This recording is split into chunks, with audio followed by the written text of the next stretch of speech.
नमस्कार दोस्तों, आज मेरे साथ है मिस्टर गिरीश गुप्ता। मेरे सहपाठी मालवीय रीजनल इंजीनियरिंग कॉलेज में ये हॉस्टल में शुरू में जब हुआ था तो ये 99 नंबर के कमरे में रहते थे और मेरा रूम नंबर 100 था, तो इतने नज़दीकी थी हमारी। गिरीश वेंचर कैपिटलिस्ट है बेसिकली, और ये एग्जीक्यूटिव ऑफिसर और को फाउंडर थे राजस्थान वेंचर कैपिटल फंड के, जो कि एक जॉइंट सेक्टर में वेंचर कैपिटलिस्ट फर्म थी। स्वागत है गिरीश आपका मेरे इस चैट विद सुनील हालाखंडी में। आशा है जयपुर में नमस्कार सुनील। नमस्कार। आशा है जयपुर में सारे हॉटस्पॉट के बावजूद भी आप स्वस्थ होंगे और आपका परिवार सब सुरक्षित होगा। तो बिल्कुल आपने सही कहा। ये फॉर्चुनेटली मालवीय नगर जयपुर वाला जो इलाका है, इसमें अभी आज तक अभी कोई कोरोना केस नहीं है, तो काफी सुरक्षित हैं। और सब परिवार में भी मैं और मेरी वाइफ यहाँ रहते हैं, बच्चे बाहर हैं।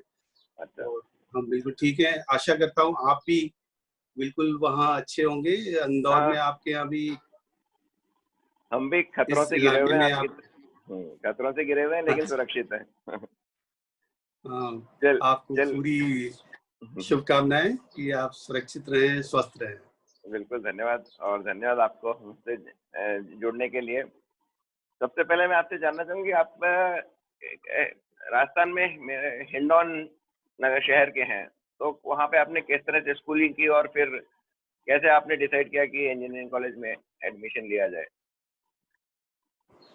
तो सबसे पहले ये मैं आपको जवाब दूँ उससे पहले मैं आपको पहले तो आपको इस बात के लिए बहुत साधुवाद और धन्यवाद करना चाहूँगा कि ये आपने इतना सुंदर एक एफर्ट्स, एक इनिशिएटिव जो किया है, वो मैंने देखा आपका करीब एक 145 तो करीब आपके वीडियो ऑलरेडी हैं।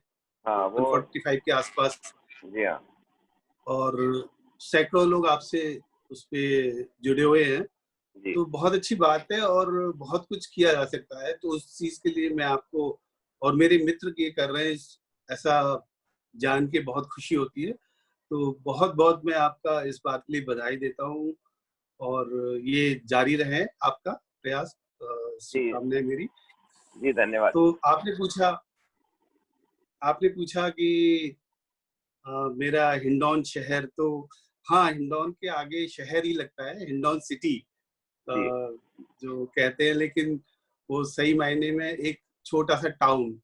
और जब मैं यदि बात करूं मेरे स्कूल डेज की, तो वहाँ पे मुश्किल से 40 या 50,000 की आबादी का ये एक छोटा सा कस्बा, छोटा टाउन, गांव जैसा ही था। यहाँ तक कि मुझे याद है कि मैं जब पढ़ता था स्कूल में, प्राइमरी में जब पढ़ता था और उसके बाद सेकेंडरी में भी आया, तब तक वहां से कोई भी इंजीनियर, डॉक्टर या किसी भी एडमिनिस्ट्रेटिव उस पे पोस्ट पे किसी आदमी का वहां पे सिलेक्शन नहीं हुआ था।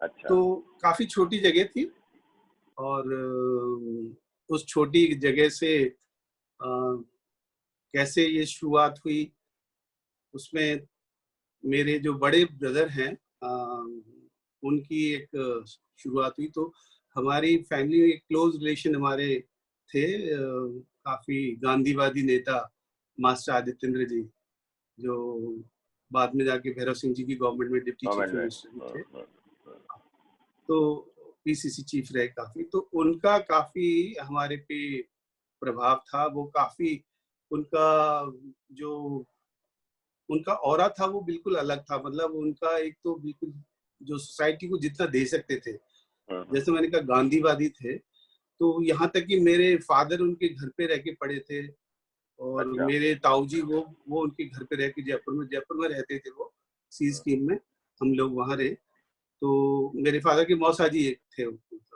अच्छा। अब तो नहीं है। और तो उनके मेरे बड़े ब्रदर थे, मेरे से करीब 12 साल के ज्यादा उम्र में, वो उनके साथ रहे। वो उन्होंने हमारे यहाँ शहर जो हिंडौन गांव से, बल्कि शहर तो क्या है, पहली बार वो उनका सिलेक्शन हुआ था इंजीनियरिंग कॉलेज में, वो एमबीए इंजीनियरिंग कॉलेज में उन्होंने एडमिशन लिया था।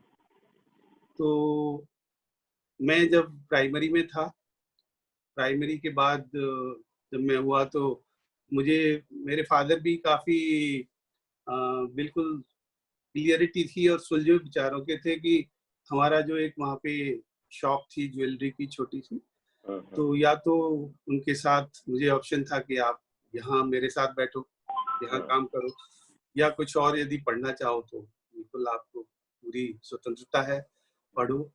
तो मैं जो सबसे मेरे ज़हन में था कि मैं छोटी जगह से बाहर निकलना चाहता था। मुझे लगा कि यहाँ पे 1-2 बार मैं जब जयपुर आया तो लगा कि यहाँ की और वहाँ की जो फैसिलिटी है या जो उनका पूरा ओवरऑल एनवायरनमेंट है, वो बहुत फ़र्क है। गाँव की और उस टाइम पे बहुत ज़्यादा फ़र्क था।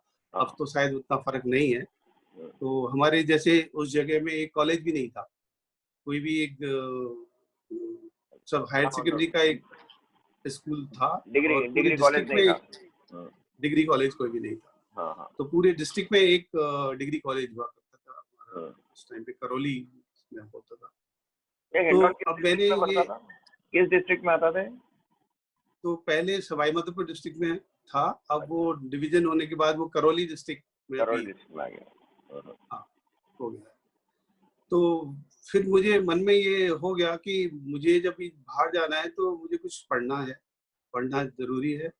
तो मेरी फॉर्च्यूनेटली जो प्राइमरी में थी वो एजुकेशन मेरे छोटे से हमारे यहाँ एक पंडित जी थे, वो अपने एक मार्बल की स्लैब पे, बड़ी एक स्लैब पे बैठ जाते थे और उसी पे हम 8-10 लोग वहाँ पढ़ते थे। वो अपना सूत काटते रहते थे अपने से, और हमें उस टाइम पे वो पहाड़े जो बोलते हैं, जो मैथमेटिक्स का जो पहाड़े 2 समझता एकम हूँ 2 मैं। और 2 दूनी 4 और हाँ ढाई हाँ। का और 3.5 का सबके पहाड़े पहाड़े उस टाइम सुना कंठस्थ सिखाते थे। थे। और वो और उनका डर ऐसा था कि वो यदि पूरे वो जो देते थे वो तख्ती हुआ करती थी, तो हाँ, तख्ती पे। तख्ती हाँ, पे हम लोग तख्ती पे उससे लिखते थे पेंसिल से। खड़िया से। तो रोज सुबह खड़िया वाली, हाँ, तो खड़िया बड़ा रोज सुबह चमका के उसको लाते थे, धो के लाते थे। फिर वो करते थे अच्छा एक एक कि अब तुम लिख के बताओ। तो जो नहीं लिखता था उसका अच्छी खासी उससे वो एक नहीं होती थी। मरम्मत करते थे। तो उसका फायदा ये हुआ कि चाहे डर हो चाहे उनका जो उनका प्रेम भी बहुत था, तो हाँ हाँ। उसकी वजह से हमें मैथमेटिक्स में काफी शुरू से ही एक फाउंडेशन अच्छी हाँ, मिली, नींव अच्छी हो गई आपकी। नींव अच्छी हो गई। तो वो आगे तक चलता रहा। और जब मैं 10th में पहुंचा तो मतलब 9th में जब उस टाइम ये सिलेक्शन करना होता था कि आपको पीसीएम लेना है या पीसीबी लेना है या कॉमर्स लेना है, तो वो मार्क्स के बेसिस पे होता था। तो मेरे मार्क्स ठीक थे तो पीसीएम मुझे था कि मैं इंजीनियरिंग, क्योंकि तब तक मेरे ब्रदर इंजीनियर बन चुके थे, आरएसबी में असिस्टेंट इंजीनियर थे। अच्छा। तो मैं देखता था कि हाँ ये ठीक है इनका जॉब जो जिस हिसाब से उस टाइम पे हिसाब से। तो ये जो मेरे को एक उसकी घटना आपको बताऊं कि जब मैं एक बार वो भरतपुर थे एएन, तो पूरे इलाके के उस टाइम जैसे अभी आजकल करीब एसी के पास जितना एरिया होता है तो एएन के पास एरिया होता था। अच्छा। और ये होता था कि हम कभी हिंडौन में तो कभी जाते थे सिनेमा हॉल में, लेकिन वहां जब जाते थे तो हमारी जब जाते थे पिक्चर जो चल रही होती थी तो बीच में वो रोक देते थे पिक्चर, अच्छा। रोक के और दोबारा से शुरू करते थे कि सारे। तो एक तो हमें बालकनी में ले जाते थे पूरी फैमिली हाँ। अच्छा। और वहां पे पिक्चर शुरू से शुरू होती थी, कोल्ड ड्रिंक आ रही है बीच में, कुछ खाने पीने का आ रहा है, क्योंकि उस टाइम पे तो इलेक्ट्रिसिटी का जो पिक्चर हॉल की सारी लाइफ लाइन ही इलेक्ट्रिसिटी थी कि वो यदि नहीं होता था तो नीचे लाइनमैन को जरा सा इशारा करना होता था कि भाई जरा सा देख लो। तो मतलब जो भी रहा होगा वो मेरे इंजीनियर को साहब का एक रुतबा माइंड में था। एक इम्प्रेशन आ गया जब मैं कहते हैं। छोटा था, 8th-9th हाँ की हाँ बात है हाँ कि हाँ ये तो कलेक्टर से अच्छा है। हाँ। तो वो मुझे फिर कि पढ़ना है और अच्छा, इंजीनियरिंग करना है। तो आप तो इंजीनियर। फॉर्चुनेटली मुझे हाँ हाँ। टीचर अच्छे मिले और मैंने फिर 11th में पूरा डिस्ट्रिक्ट टॉप किया मेरे अच्छा अच्छा। मैथमेटिक्स में। हाँ, पीसीएम में कितने थे आपके? मैथमेटिक्स तो बीसीएम में करीब 78% थे, लेकिन 78। मैथमेटिक्स में मेरे 95 थे, 941। बहुत बढ़िया। फिर 95%। उसके बेसिस पे तो आपको। फिर हम चल दिए वहां से चल के और फिर वहां पे यही पता था कि राजस्थान में इंजीनियरिंग कॉलेज है, राजस्थान के बाहर का तो पता ही नहीं था, कि पता ही आईआईटी नहीं तो था। सुना ही हाँ नहीं था। हाँ हाँ।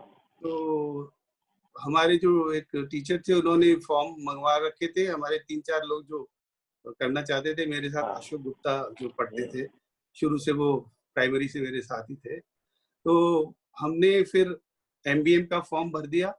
एक जो दूसरा था वो बीआईटीएस प्लानी का था, उसको जानते थे। तीसरा ये था कि ये नया खुला है मालवीय इंजीनियरिंग कॉलेज, तो यहाँ भी भर दो, यहाँ देख लो, यहाँ भी। तो पहले कॉल आया हमारा एमबीएम जोधपुर से, तो मैं और अशोक गुप्ता हम गए, उनके ब्रदर हमें लेके गए। तो वहाँ पे हम हॉस्टल में रुके। हॉस्टल बिल्कुल ऐसा वहाँ पे घुड़साल जैसा ही, जो अभी भी उसको हाँ, बहुत पुराना ऐसा सा बोलते कॉलेज हैं। है वो। हाँ हाँ। हाँ, बहुत पुराना था, बहुत पुराना था। टीचर बहुत अच्छे थे, हम्म, लेकिन हमारी रैगिंग इतनी हुई अच्छा, कि हम 15 दिन में काफी हम परेशान हो घबरा गए। गए। हाँ, तो उसके बाद हमारा जो मालवीय इंजीनियरिंग कॉलेज का एक कॉल लेटर आ गया, तो हमने वो फिर वहां से कि अपना वो लीव लेके और जयपुर आ गए।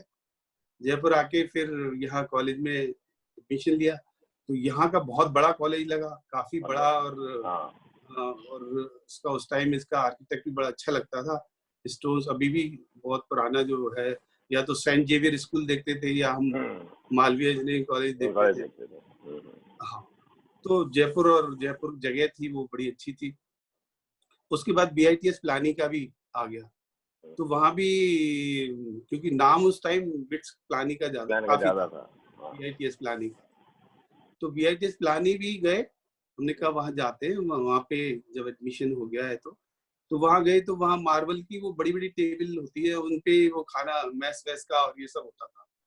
और कॉलेज के बाहर कुछ नहीं था। कॉलेज के बाहर एक वो कनॉट प्लेस बोलते थे, वहां पे वो एक जगह जो शॉपिंग सेंटर टाइप का था, वो एक छोटी सी जगह थी। तो मन में ये आया कि हम गांव से हैं, फिर गांव में आ गए। गाँव से हाँ। तो, तो, तो ये लगा कि हमने डिसाइड किया कि नहीं, हमें जयपुर ही रहना है। अच्छा। तो कॉलेज चाहे छोटा है वो, लेकिन जयपुर रहना है। जयपुर में। तो उस हिसाब से फिर हम मालवीय इंजीनियरिंग कॉलेज में, तो उस टाइम तो तो मालवीय रीजनल आपने, इंजीनियरिंग कॉलेज ही बोलते थे। हाँ बिल्कुल, आपने हिंदी मीडियम में स्कूलिंग की होगी, प्राइमरी और सेकेंडरी स्कूल, और उसके बाद अचानक इंजीनियरिंग कॉलेज में इंग्लिश मीडियम शुरू हो गई थी, तो उसको कैसे आपने एडजस्ट किया? तो ये मेरी इच्छा शुरू से सीखने की तो रहती थी कुछ, कि मैं इंग्लिश सीखूं। वहाँ पे भी मेरे टीचर थे, शुरू में मुश्किल होती थी, शुरू में काफी मुश्किल होती थी। लेकिन जैसा मेरे ख्याल से आपको भी या सभी को, हाँ हमारे मुझे जो इंग्लिश के टीचर थे प्रोफेसर राव, तो हाँ प्रोफेसर कॉलेज में। राव की ऐसी क्लास, हाँ, प्रोफेसर राव इतना पढ़ाते भी इतना अच्छा थे, और जो सब्जेक्ट में भी मेरे को इतना इंटरेस्ट आता था कि वो क्लास कभी भी मिस नहीं करते थे, हाँ चाहे तो कुछ भी हो जाए उनकी क्लास अटेंड करनी है। और वो हुआ कुछ थोड़े थोड़े, फिर वहां से उन्होंने, उनसे एक दो बार मैं अलग से मिला, उन्होंने कहा तुम अखबार पढ़ो, तुम्हें अच्छा। न्यूज़पेपर एक मंगाओ।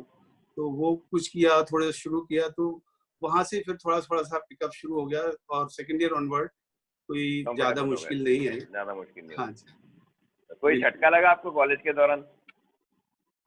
हाँ, झटका तो काफी रोलर कोस्टर की तरह रहा। अच्छा। तो उसमें शरारतें ज्यादा ही करते थे, आपको शायद पता है। तो कुछ तो हमारे साथ जो ग्रुप था वो शरारती था। शरारतियों का एक ग्रुप था। और हाँ, और कुछ ये था कि फर्स्ट ईयर में जब होता है, वहां से एक तो छोटी जगह गांव से आने के बाद ऐसा लगता है कि बहुत, और 6 महीने के बाद काफी आजादी मिल गई ऐसा लगा आपको होगा। आजादी मिल गई है। और सेकेंड ईयर में आने के बाद तो काफी और ज्यादा हो जाता था। तो और सेकेंड तब ईयर में तक आने के बाद तो विश्वास भी बढ़ जाता है तब तक। फर्स्ट ईयर में हमारे अच्छे मार्क्स आ गए थे, सब कुछ हो गया। हमने कहा अब तो ठीक है, यहाँ कोई मुश्किल नहीं है, ये तो हम कर लेंगे, ये ज्यादा उसमें पढ़ने की जरूरत भी नहीं है, ऐसे कुछ करके। तो सेकेंड ईयर में आए, तो सेकेंड ईयर में होता ये था कि क्लास में कुछ टीचर बहुत अच्छा पढ़ाते थे, कुछ इतना अच्छा नहीं पढ़ा सकते थे, हालांकि अपनी कोशिश जो भी उनकी थी बेस्ट थी। तो एक क्लास में हम जब सबको रहता था कि कुछ या तो बाहर आ जाते थे, मास्क कट कर देते थे, कुछ करते थे, अंदर बैठते थे, तो उसमें कुछ शरारतें ही करते रहते थे। तो मेरे को भी कुछ एक वो थोड़ा शरारत बहुत सूझी। रोने की आवाज निकालता था, एक अच्छा। कुत्ते के रोने की आवाज निकालता था। हम्म, तो लोगों ने बड़ी उसको एनकरेज करते थे, तो उससे और ज्यादा चढ़ जाते थे, अच्छा। मतलब झाड़ झाड़ पे चढ़ हाँ, जाते थे। हाँ। झाड़ पे चढ़ने से ये हुआ कि वो नजरों में उनके आगे कि ये है ये लड़का। तो बदमाशी। ऐसा कुछ शरारती तो उन्होंने, मैं जब उनका ध्यान रखता तो उन्होंने मेरा ध्यान रखा। अभी तो इस निकाल के तरह से बताएंगे कुत्ते की आवाज अभी, एक छोटा सा सैंपल।